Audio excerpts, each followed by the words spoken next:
Hello दोस्तों, मेरा नाम है सैगत। आप देख रहे हैं टेक रैक। तो चलिए शुरू करते हैं।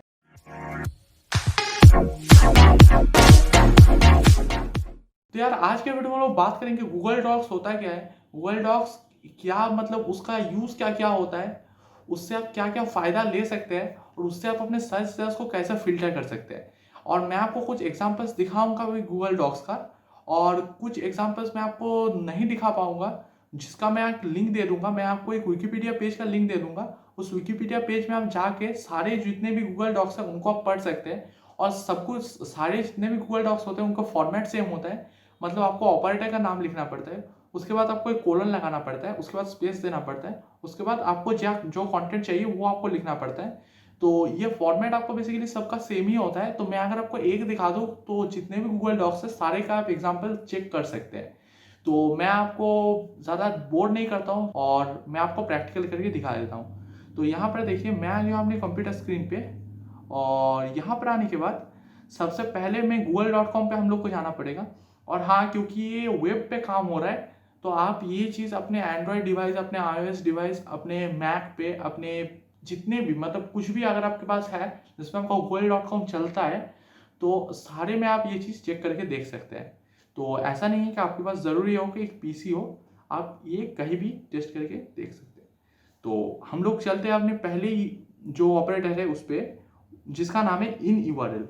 तो इन यूआरएल चेक करने के लिए हम लोग क्या करना पड़ेगा, हम लोग को लिखना पड़ेगा इन यूआरएल, और उसके बाद हम लोग को यहाँ पर डालना पड़ेगा जिसका यूआरएल हम लोग को इन चाहिए, मतलब यूआरएल उसके अंदर रहना चाहिए। फॉर एग्जांपल हम लिखते हैं facebook.com, और हम अगर सर्च करते हैं तो आप देखेंगे जितने भी यहाँ पे लिंक्स रहेंगे सारे के अंदर आपके facebook.com जो उनका डोमेन नेम होगा उसके अंदर facebook.com ज़रूर रहेगा। तो यहाँ पर मैंने ये चीज़ सर्च कर दिया है, और सर्च करने के बाद इसका रिजल्ट जो आएगा उसमें आप देख पाएंगे सारी चीज़ें। तो यार ये मेरा कुछ इंटरनेट के साथ कुछ इश्यूज हो रहा है, आई एम सॉरी। तो ये देखिए आपका ये लोड हो गया। देखिए जितने भी आपके मतलब डोमेन है सारे में आपके facebook.com जरूर होगा, facebook.com। देखिए गूगल के बुक्स यहाँ पे दिखा रहे हैं, तो आप सोच रहे हैं कि इसके अंदर facebook.com कहाँ पर होगा। अगर मैं ये लिंक आपको खोल के दिखा देता हूँ, लिंक को एक नया टैब में खोलता हूँ। नया टैब में खोलने के बाद इसके अंदर facebook.com कहीं पर ज़रूर लिखा होगा। इसके अंदर हम चलते हैं लिंक के अंदर, और देखिए यहाँ पर facebook.com आपका है, इन यूआरएल facebook.com देखिए यहाँ पर है। तो ऐसे ही मतलब अगर आपका facebook.com के लिंक के अंदर कहीं भी है तो ये आपका वो चीज़ दिखा देगा। तो ये हम लोग का था फर्स्ट सर्च ऑपरेटर। अभी हम चलते हैं नेक्स्ट सर्च ऑपरेटर की तरफ जो है इन टाइटल। तो ये इन टाइटल जो है ये इन यूआरएल की तरफ ही है, बस इसमें कुछ डिफरेंसेस है कि ये टाइटल में सर्च करता है जो आपने टेक्स्ट एंटर किया है वो है कि नहीं। मतलब फॉर एग्जांपल मैं सर्च करना चाहता हूँ कितने टाइटल्स में आपका फेसबुक है, तो वो मैं अगर सर्च करना चाहता हूँ देखिए सारे में जितने भी यहाँ पर लिंक्स आएंगे सारे में आपके जो टाइटल है, जो आपका मेटा टाइटल है उसमें आपका फेसबुक जरूर होगा। देखिए फेसबुक लिखा हुआ है, इसमें भी आपका फेसबुक जरूर लिखा हुआ होगा। यहाँ पर दिख नहीं रहा है, Facebook Facebook Facebook Facebook Facebook आपके सारे जगह पे आपका फेसबुक जरूर लिखा होगा। तो ये हम लोग का था नेक्स्ट गूगल डॉक। अभी हम चलते हैं अपने थर्ड गूगल डॉक की तरफ जो है हम लोग का फाइल टाइप। अभी इससे पहले फाइल टाइप से पहले मैं आपको एक चीज और दिखा देता हूँ। इन सारे जितने भी ऑपरेटर्स हैं इनके आगे आप एक ऑल लगा सकते हैं। फॉर एग्जांपल मैं अगर इन टाइटल के आगे ऑल लगाता हूँ और ऑल इन टाइटल उसके बाद फेसबुक लिखता हूँ, इसका मतलब क्या है कि पूरा आपका जो मतलब टाइटल है वो आपका पूरा फेसबुक होना चाहिए। मतलब आपके टाइटल में बस फेसबुक ही लिखा रहना चाहिए और कुछ लिखा नहीं रहना चाहिए। लेकिन ऐसा नहीं है कि अगर आपके पास ऐसा कोई मतलब डोमेन नहीं है तो आपका नहीं दिखाएगा, फिर आपका कुछ और डोमेन दिखा देगा। लेकिन अगर आपका ऐसा एक डोमेन एग्जिस्ट करता है जिसमें आपका सिर्फ फेसबुक लिखा हुआ है तो फिर आपको वो सबसे ऊपर दिखाएगा। तो ये चीज़ देखने के लिए फेसबुक मुझे नहीं लगता है कि किसी डोमेन में सिर्फ फेसबुक लिखा रहता है। तो मैं गूगल लिख के एक बार दिखाता हूँ आपको।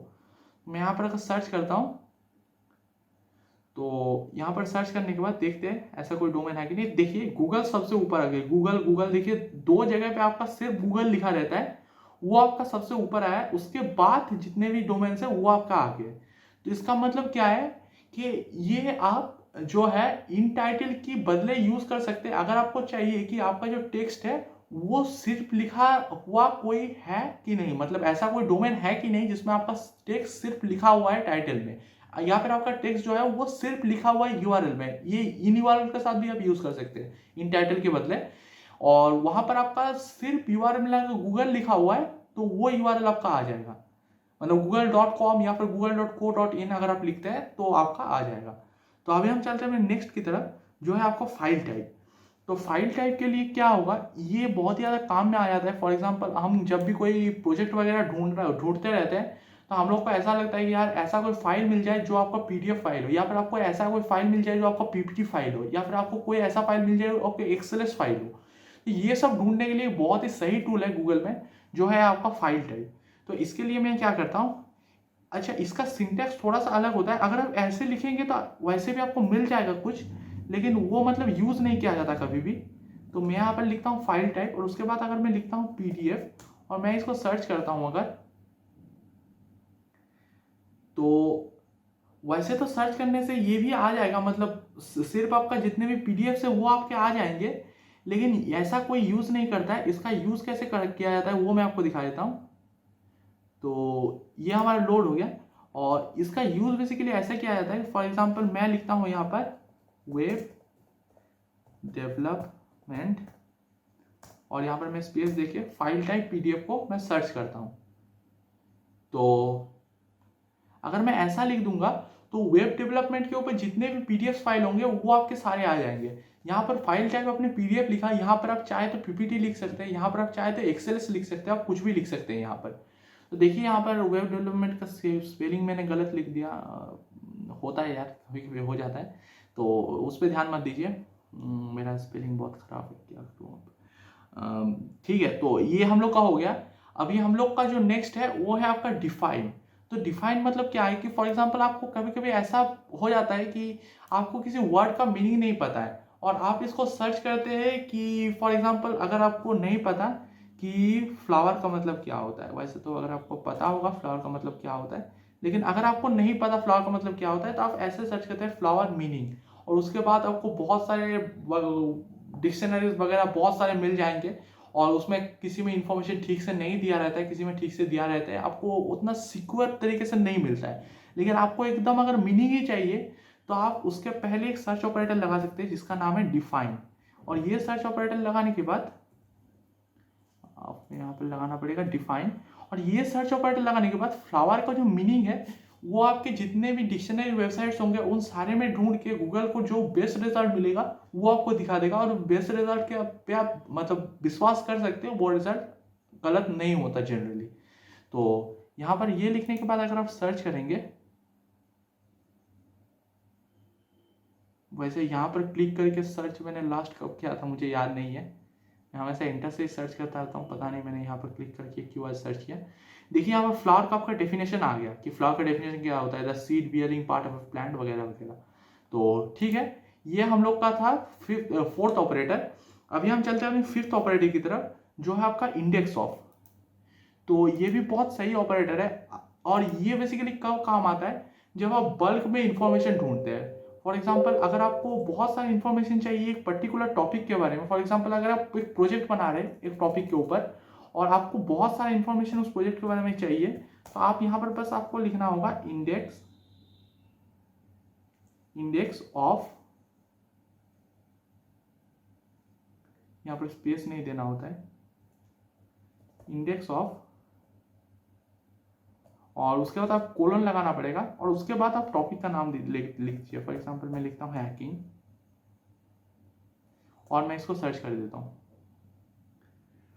तो अगर ऐसा कोई वेबसाइट है जिसका index.php फाइल एक होता है, अगर आपको वेब डेवलपमेंट थोड़ा बहुत पता है तो आपको पता होगा कि PHP एक लैंग्वेज होता है जो आपको बैकएंड लिखने के लिए काम आता है, तो उसका एक फाइल होता है जिसका नाम होता है index.php। वो फाइल अगर आपका ब्लॉक नहीं कर रहा है कंटेंट, मतलब वो बोल रहा है कि तुम्हारा जो वेब ब्राउजर है और आपका जो सर्च इंजिन है वो क्रॉल कर सकता है मेरा डेटा, ये परमिशन अगर कोई देता है, तो उसका इंडेक्स आप बहुत मतलब आसानी से देख सकते हैं।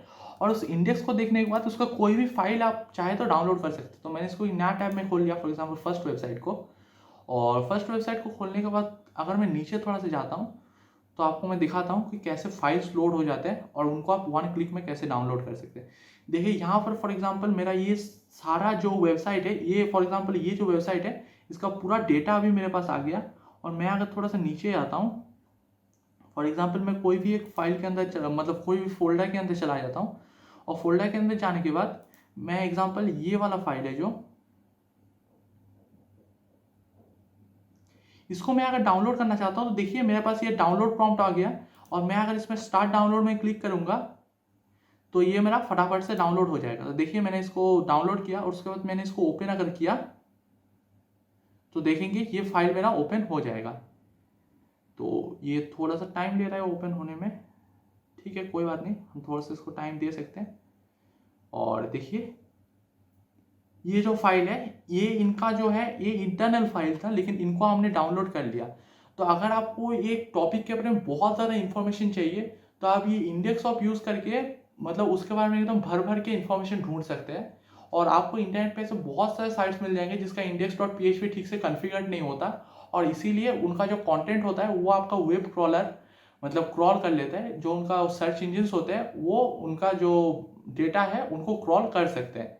तो ऐसे आपको बहुत सारे साइट्स मिल जाएंगे और इन साइट्स पे जाके आप डेटा एक्सट्रैक्ट कर सकते हैं। तो ये बेसिकली हैकर्स यूज़ करते हैं।